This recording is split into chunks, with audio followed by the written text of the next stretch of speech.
Hi guys, வணக்கம். நம்ம தமிழ்நாட்டில் நம்ம அங்கேருந்து தான் வந்தோம் இல்லையா? ஸோ அதனால் நம்ம தமிழ்நாட்டில் புதிய முதலமைச்சர் நம்ம விஜய் அவருக்கு வாழ்த்துக்கள். என்னடா அப்படி சொல்கிறோன்னு பார்க்குறீங்களா? வெத்தனவனுக்கு வாழ்த்து சொல்லணும். நமக்கு அவரை பிடிக்கும் பிடிக்காது அது வேறு, அது பேசணும். பிடிக்காதுன்னு கிடையாது, நல்ல விஷயங்கள் செஞ்சால் நமக்கு யாரையும் பிடிக்குது. எனக்கு அவரை தான் பிடிக்கும் இவரை தான் பிடிக்கணுங்கிறது கிடையாது. ஏன்னா நம்ம யதார்த்தமானவை. ஏன்னா யாரை பிடிக்கும் பிடிக்கலை அப்படின்னு சொல்லிட்டு பிடிச்சிருக்கவங்கெல்லாம் கூட இருக்கிறதும் இல்லை, பிடிக்காதவங்களாம் தூரம் இருக்கிறதும் இல்லை. லைஃப்னா அப்படி தான் இல்லையா? ஸோ அது அப்பாற்பட்டது, பிடிக்குது பிடிக்கலை. பட் விமர்சனங்கள், இப்போ நம்ம சொல்கிறோம் அவர் தமிழர் அல்ல, தமிழ் கிடையாது அப்படி இப்படின்ட்டு நிறைய ஆதாரங்கள் நிறைய இருக்குது. பட் அது நம்புகிறோம் நம்பலை, அது பிரச்சனை இல்லை. பட் விஜய் அரசியலில் ஜெயிக்க முடியுமா? அரசியலில் ஜெயிக்கிறதுனா அந்த ஓட்டு போட்டோன்னு வர்றது கிடையாது. அடுத்து இருக்கு இல்லையா, இப்போது சட்டமன்றம் இருக்குது, இங்கே பாராளுமன்றம்னா அங்கே மாநில இதில் சட்டமன்றம்னு சொல்லுவாங்க. ஸோ சட்டமன்றத்தில் அந்த 118 அந்த 5 வருஷத்துக்கு இருக்கணும், அப்படி எக்ஸட்ரா இருக்குது. நிறைய காய் நகர்த்தர்கள். ஏன்னா பரம்பரையாக களவெடுத்தவன் அப்படி இப்படின்னு வந்து முழுசாக உள்ளவன் எல்லாம் உள்ளுக்கு இருப்பான். ஸோ அதில் சமாளிச்சுட்டு 5 வருஷம் கொண்டு போயிடுமாங்கிறது மிகப்பெரிய சிக்கல். ஆனால் விஜய் ஒரு விஷயம் நிறைய வலிச்சிச்சு. என்னென்னு கேட்டால், நம்ம ஏற்கனவே சொல்லியிருந்தோம், தமிழன் என்றைக்குமே தமிழ் என்னது நம்ம அப்படிங்கிறதுல நம்ம மெயினாக இருப்போம். ஸ்ரீலங்காவில் யுத்தம் நடந்தப்போ அந்த 1.5 லட்சம் பேர் செத்தாங்க அப்படின்னு சொல்கிறாங்க இல்லையா? அந்த 1.5 லட்சம் பேர் செத்தப்போ இந்திய நாட்டில் அரசு ஆட்சியில் இருந்தது காங்கிரஸ்.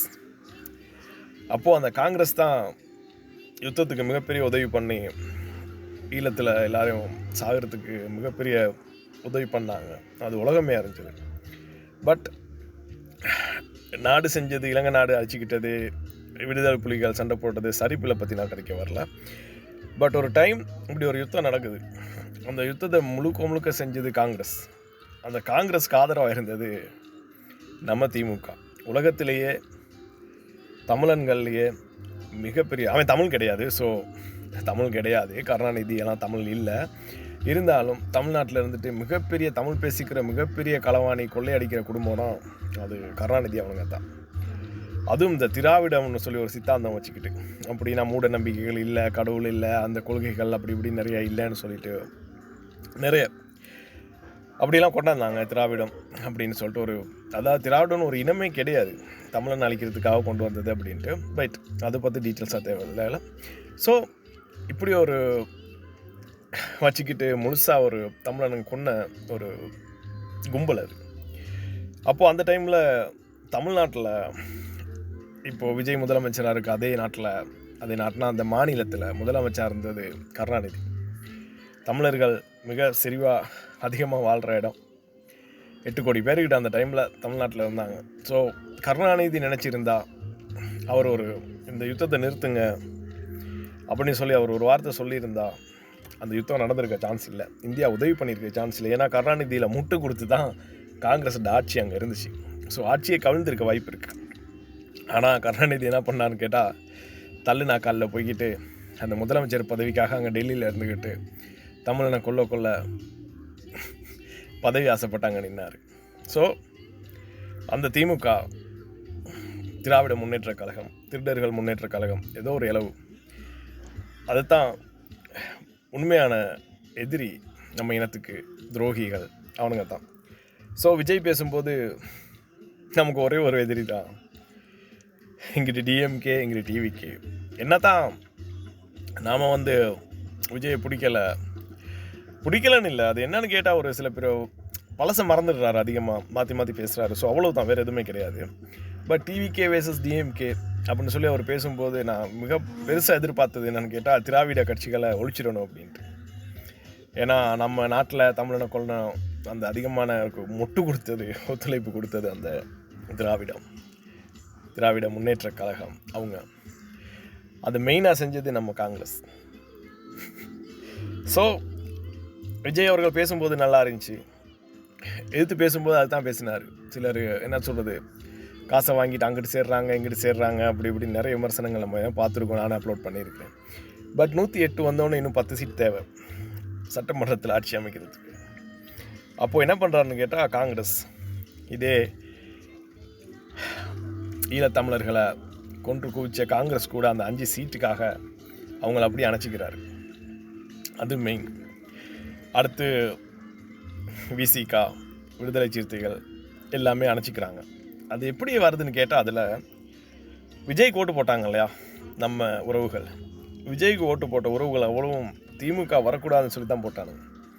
அதுதான் உண்மை.